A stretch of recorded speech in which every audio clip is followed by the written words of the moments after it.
E aí pessoal, estamos aqui em mais um vídeo do nossa carreira de AWS, tá? De nível básico. E hoje a gente vai falar sobre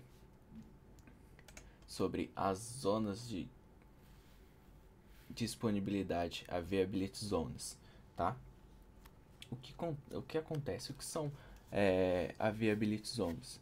Availability Zones, elas são, no caso, as zonas de disponibilidade. São onde os data centers da Amazon estão localizados, tá?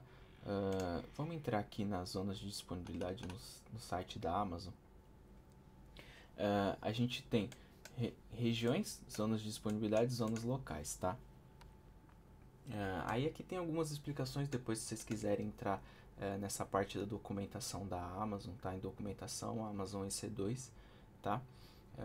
Está hospedado em vários locais do mundo, tá? Esses locais são compostos por região.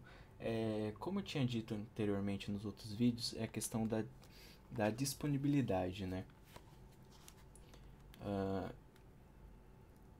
Essas zonas de disponibilidade é onde estão localizados os data centers. Por que eles colocam em locais geográficos? Justamente para prevenção contra desastres naturais, para garantir que o seu servidor, que a sua aplicação que está hospedada em um desses data centers, em um desses servidores, esteja 100% disponível. Só que acontece, dentro dessas zonas de disponibilidade, vamos pegar aqui o conceito, cada região é totalmente independente, tá? Cada zona de disponibilidade é isolada, mas as zonas de disponibilidade de uma região são conectadas por meio de um link de baixa latência. Uma zona local é uma implantação de infraestrutura AWS que coloca serviços selecionados mais próximos de seus usuários finais. Tá? Uma zona local é uma zona de extensão de uma região que está em um local diferente da sua região. Ela fornece um backbone de alta largura de banda para a infraestrutura da AWS e é ideal para aplicativos sensíveis à latência, tá? Por exemplo, Machine Learning.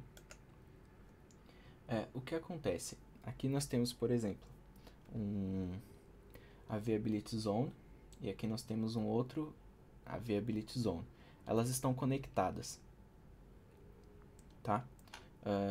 Estão conectadas por meio de um link de baixa latência. Só que acontece, dependendo da aplicação, a aplicação ela não pode de jeito nenhum sofrer com a latência, tá?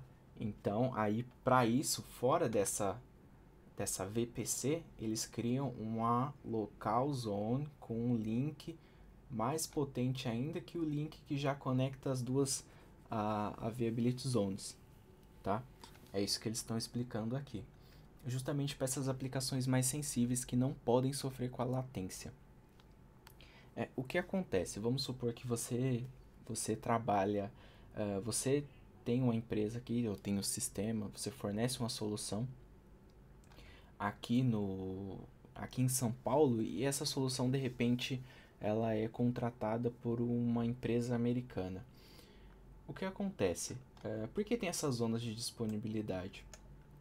Porque dependendo do serviço que você disponibiliza para esse pessoal lá dos Estados Unidos ou da Europa, essa aplicação ela não pode sofrer com a latência, tá? Ela tem que responder em tempo hábil, tá? Talvez a latência atrapalhe no funcionamento da sua aplicação.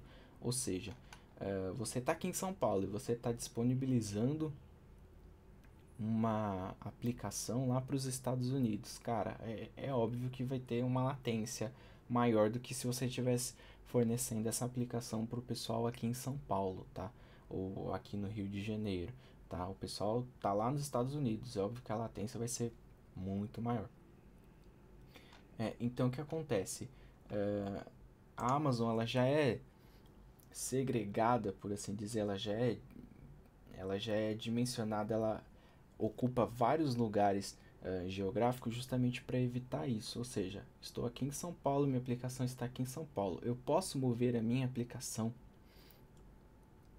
para uma instância que está lá nos Estados Unidos, que está mais próximo do meu cliente, para uma zona disponível, tá? Lá nos Estados Unidos. Posso, tá? Basicamente é isso que funciona. Não é porque você está aqui em São Paulo, sua aplicação está aqui em São Paulo, que você não pode disponibilizá-la em uma zona fora daqui de São Paulo. É óbvio que existem alguns requisitos de lei aí, né? Proteção de dados, você vai ter que talvez cumprir com algumas conformidades das leis de lá dos Estados Unidos ou da Europa, tá? Mas eu não quero entrar nesse mérito. A questão é que você está aqui em São Paulo e você está fornecendo uma solução para o pessoal de fora do país e você pode sim pegar esse recurso e disponibilizar dentro de um servidor que está mais próximo do seu cliente, tá? Uma zona disponível próxima ao seu cliente. Basicamente é isso. Tá? E se for muito sensível a aplicação, aí é óbvio que você teria que tirar a Viability Zone e colocar numa Local Zone, tá? Justamente para evitar essa questão da latência. Tá? Então aqui ele está explicando um pouco mais sobre as zonas de disponibilidade, como é dada, no caso, o mapeamento das zonas. Cada um tem o código, tá? Como que esse código é definido. Zonas locais, aí tem a explicação das zonas locais, tá? Aqui tem todos os principais Viability Zones da Amazon, tá? Essa, por exemplo, que está localizado no oeste dos Estados Unidos, em Oregon, tá? Se tem ou não zona local. Agora, aqui, se a gente vier aqui, ó, infraestrutura global da AWS. Tá? Aqui explica por que a infraestrutura de nuvem é importante. Tal. Aqui a gente tem um gráfico do Gartner. Tá? Aqui para quem nunca viu esse tipo de documento, esse tipo de imagem, basicamente aqui, ó, habilidade de executar, tá? Quem tá mais acima nessa linha aqui, quem tiver mais para cima tem mais a habilidade de execução. Quem tiver mais aqui tem mais visão de negócio, tá? É executar e tipo visão e execução. Então a Amazon dentro desse quadrante aqui é um dos líderes de mercado, tá? A Amazon, Microsoft e Google estão dentro desse quadrante aqui, então são os líderes de mercado. Tá? Aqui desafios. Aqui são prêmios de nicho. Os visionários. Aqui a gente tem o mapa da infraestrutura global da Amazon. Tem os principais pontos, tá? Tem todos os pontos na verdade. E aqui inclusive ele já mostra os próximos data centers. Por exemplo, na Espanha tem um em breve, tá? A Viability Zone, né, na Espanha. E tem um aqui em Jakarta e outro em Osaka em breve, tá? Aqui em São Paulo nós temos foi lançado em 2011. Nós temos 3 Viability Zones, zonas de disponibilidade. Tá? É o que eu tava falando. Você tem clientes aqui em São Paulo e de repente você arruma um cliente aqui no leste dos Estados Unidos, tá? Se sua aplicação ela não pode sofrer com latência, ela não deve, ou isso vai impactar o seu cliente de alguma forma, você pode mover parte do seu ambiente para cá, tá? Para a zona de disponibilidade do leste dos Estados Unidos. Tá? Aqui tem um interessante, vocês clicarem aqui, ele vai abrir um mapa.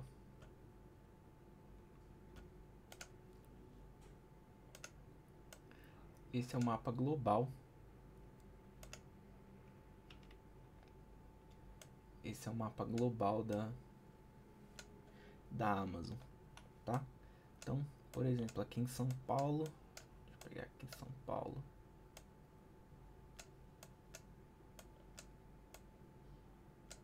Aqui em São Paulo.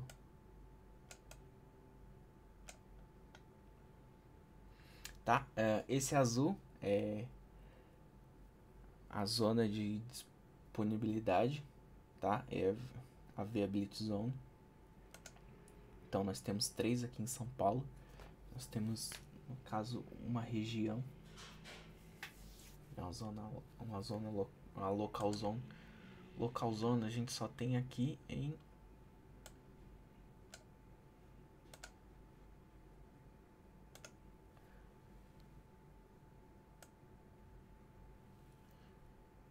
aqui próximo a Oregon, tá? Depois vocês dão uma olhada nesse mapa, cara, é muito interessante.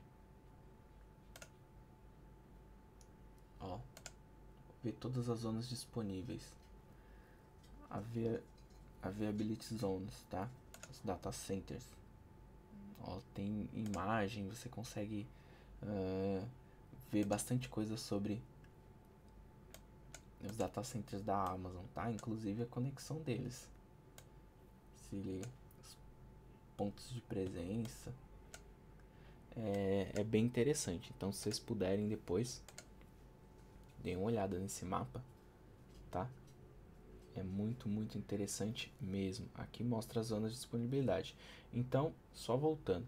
Então, vamos supor que de repente você tem uma aplicação que você está aqui em São Paulo, sua empresa, e você vai exportar, você vai começar a prestar esse serviço para o pessoal da Espanha, por exemplo, tá? Só que aí, de acordo com as leis da Espanha, você só pode armazenar informações de cidadãos espanhóis dentro da própria Espanha.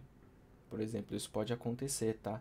Por mais que o seu software seja brasileiro, seu serviço prestado seja aqui no Brasil e você começou a exportar isso de uma certa forma, dependendo das leis da onde você vai prestar esse serviço, eles podem falar, ó, não quero que os dados